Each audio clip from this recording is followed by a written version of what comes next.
Typologie du growth hacking, de développeur à designer. Vous avez déjà entendu parler du growth hacking, on vous a souvent dit oui, il faut savoir coder, oui, il faut être développeur. Donc d'où ça vient? Donc depuis 96 et le premier growth hack répertorié, on a eu une première typologie du growth hacker. C'était quoi? C'était un développeur qui avait une appétence en marketing ou un développeur qui avait une appétence en analyse de données. Grâce à ces deux compétences, il était multitâche. Donc ça permettait en fin de compte, pour un seul salarié, voilà, il compte pour deux ou pour trois. C'était plus ça. Donc le but, il était aussi économique dans les startups de la Silicon Valley. En 2013, ça a vite évolué, tout simplement parce que l'évangélisation de 96 à 2013 s'est passée par des professionnels, parfois des professionnels entrepreneurs, des investisseurs, des marketeurs, des sales, qui ont fait plein de vidéos sur justement le growth hacking et qui ont évangélisé ça, démocratisé ça jusqu'en Europe. En fait, nous en Europe, c'est arrivé vers 2010-2011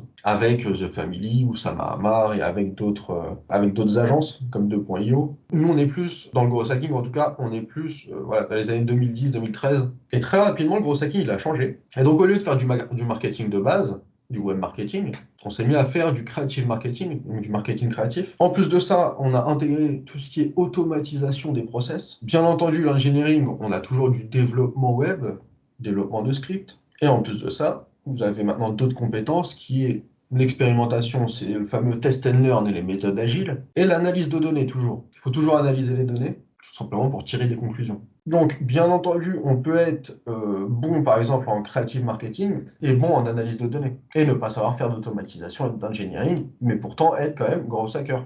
C'est pour ça qu'il n'y a pas un seul profil de gros hackers, mais qu'il y en a des centaines. Et c'est pour ça que vous verrez, chaque gros hacker est différent, et si vous parlez avec un autre gros hacker, il va vous dire d'autres choses par rapport à ses expériences, par rapport à ses compétences, à ses expertises, etc. Troisième typologie, 2017 à 2019. Donc là, je vous ai mis la source. Gross Tribe, c'est une agence de growth en Europe. La troisième typologie du gros hacking, on voit que là, le gros hacking commence à avoir plein de compétences. Et c'est ce qui fait que c'est un peu fouillis à expliquer. Quand on vous dit, ouais, c'est quoi le gros hacking, ça peut aller loin. L'explication peut durer longtemps. Donc on a toujours le creative marketing, le data et test, le engineering et automatisation. Et maintenant, on a une nouvelle grande compétence, c'est les comportements psychologiques. Là, c'est très important. C'est-à-dire qu'on s'est rendu compte que l'expérience utilisateur, l'UX, et bien entendu, par extrapolation, l'interface utilisateur, lui, était hyper importante et qu'il fallait récolter en fin de compte énormément de feedback, qu'il fallait toujours optimiser le produit, le site internet, les réseaux sociaux, etc.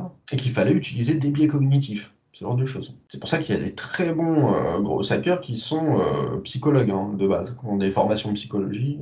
On a toujours l'automatisation, comme je vous disais, et le développement. On a le creative marketing plus l'automatisation, ça donne souvent ce qu'on appelle le technical marketing. Technical marketing, c'est juste des techniques marketing.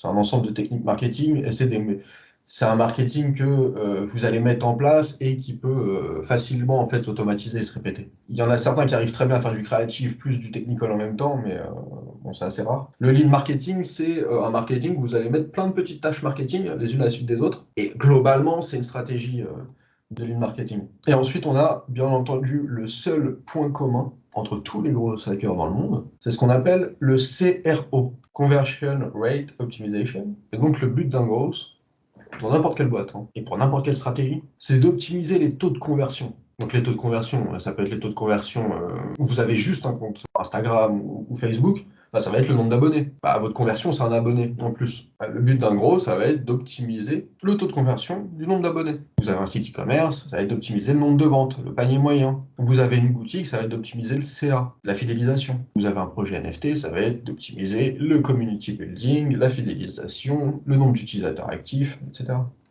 Marketplace, pareil, nombre d'utilisateurs actifs.